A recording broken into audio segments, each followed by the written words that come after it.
with the Vietnam War. It wasn't the voice of I, the person. It was we, the people. Mm-hmm. Hey, that's the main thing. You have a voice. So many people, Don, say to me, well, what can we do about it? Well, you band together, you create your God-given right of we the people, and you make things change. You've got the power, but if you just sit back in your armchair like a Monday morning quarterback, nothing will happen. Yeah, nothing will happen. You were telling me about some of the other talk shows that you've been on and the negativity.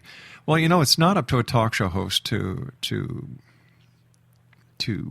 let his personal opinions come in. Right. It's up to the listener to number one, take a look at your book. Number two, listen to your conviction. Number three, go to your website, and number four, to buy your book.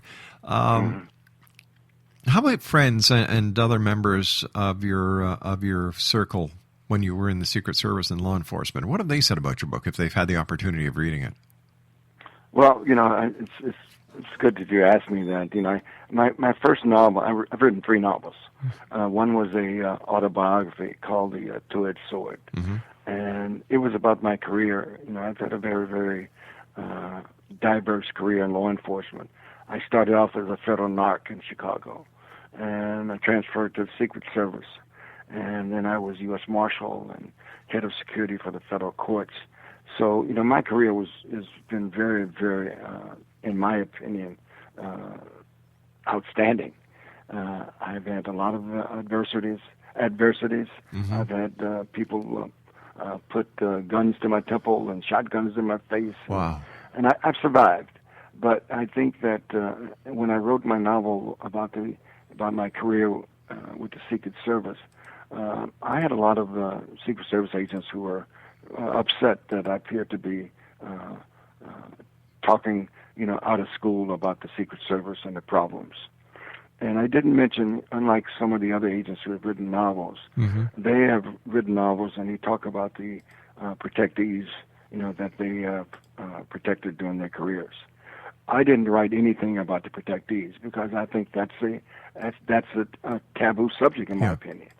We are around the protectees 24/7, and to have them feel that they have to be not only careful about what they say, but what they do, because you got these Secret Service agents around them 24/7 when they get up in the morning and when they go to bed at night, and maybe these guys are going to write a book if they see something that they don't like. And I don't think that's right.